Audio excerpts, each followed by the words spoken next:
There are three things, three ingredients, a succession, if you will, of three stages that we see repeated in history over and over again. And in every situation, those three successive events always lead to the exact same result: national calamity. Stage 1, the corruption of religious leaders, which produces a corrupt church. Stage 2, the corrupt church expands its influence by numbers, and it expands numbers by false conversions, and the false converts naturally produce tyrannical government. Stage 3, which is the final stage, the corrupt church works in harmony with the corrupt civil government to ultimately remove Christ and his influence from society.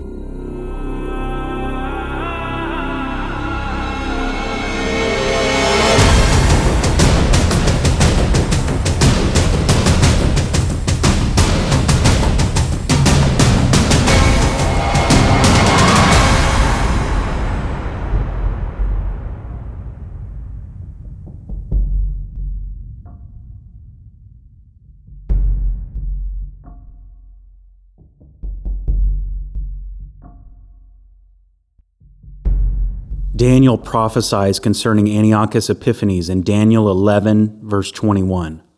A despicable person will arise. He will come in a time of tranquility and seize the kingdom by intrigue. Antiochus Epiphanes was a tyrannical ruler that used the force of government to oppress Israel, undermine the laws of God, and persecute God's people. He is described in great detail as a type of Antichrist.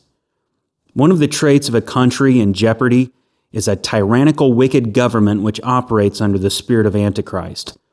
When the church abdicates its responsibilities, the spirit of Antichrist operates unrestrained.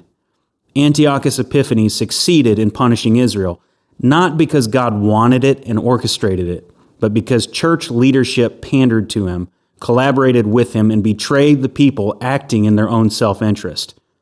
Before Antiochus Epiphanes, Israel had already been exposed to and infiltrated with Greek philosophy and culture for at least 100 years prior.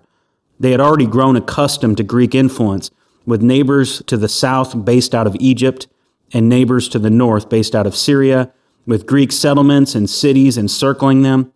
But Israel maintained some measure of autonomy and remained separate until a corrupt priesthood, cooperating with Antiochus Epiphanes, attempted to merge Jewish culture with pagan culture in the form of Hellenism.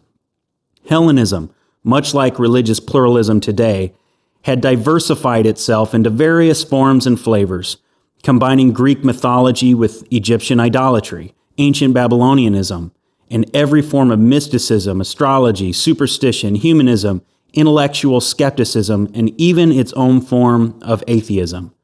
The only non-conforming religion that would not be absorbed were those who followed the laws of God revealed by Moses that held to the narrow-minded belief of only one way to salvation through the one true God, Jehovah. Hellenism was propagated through education of the youth. Temptation was everywhere as sexual restraints were removed. The instruction of knowledge and philosophy was separated from instruction in virtue and character. Nudity was made common, and the human body was worshipped. Homosexuality was rampant. Prostitution was normalized. Abortions were morally acceptable so long as the Father approved. Men would act effeminate, and women were vain. Beauty was praised among women, but little esteem was given to motherhood. Children were viewed as a liability, and an unusually large household was one with 2 kids. Philosophers encouraged infanticide out of concerns for overpopulation until the death rate was so high and the birth rate so low that laws were put into place to make people have children because of too small a workforce and not enough people to pay taxes. The pursuit of pleasure resulted in slavery to every vice and addiction. Historian Will Durant, author of The Life of Greece, writes, "Neither faith nor patriotism survived in the educated Greek. Civic frontiers had been erased by empires, and the growth of knowledge had secularized morals, marriage, parentage, and law. This was the culture that engulfed Israel on all sides, and this was the culture that a corrupt priesthood promoted and embraced. How could a progressive society of tolerance and a church of relevance continue to exist unless they sidelined the laws of God, merging church tradition with pagan practices? Remove the laws of God and instruct the youth in Hellenism, and perhaps then a blending of two opposing cultures is achievable. A Hellenized Jew, ignorant of Scripture and lawless in conduct, may then come to believe Zeus and Jehovah are not enemies. They're the same God. Antiochus Epiphanes conquers Judea and finds a Hellenized Jew by the name of Jason, who bribes him for the title of high priest. Despite his lack of qualification, Jason, eager to please, has a gymnasium built in Jerusalem so the youth may be educated in Greek philosophy. It says in the first book of Maccabees, "In those days went there out of Israel wicked men, who persuaded many, saying, Let us go and make a covenant with the heathen that are round about us. For since we departed from them, we have had much sorrow." So this device pleased them well. Then certain of the people were so forward herein that they went to the king, who gave them license to do after the ordinances of the heathen. Whereupon they built a place of exercise at Jerusalem, according to the customs of the heathen, and made themselves uncircumcised, and forsook the holy covenant, and joined themselves to the heathen, and were sold to do mischief. 1 Maccabees 1, 11-15. The gymnasium was a place of both education and athletic events, where the youth were required to remove their clothes and be indoctrinated to think and conduct themselves as Greeks. Circumcision became a mark of shame. Later, it was criminalized.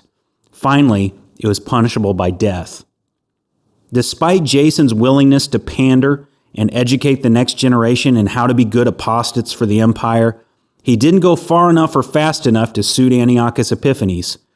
Jason was replaced as high priest with another more effective panderer who also paid higher bribes by the name of Menelaus. Menelaus, in addition to continuing the campaign of indoctrinating the youth, embezzled money out of the temple, was caught and confronted about it, paid large bribes to stay in power, and had his opponents falsely accused and killed.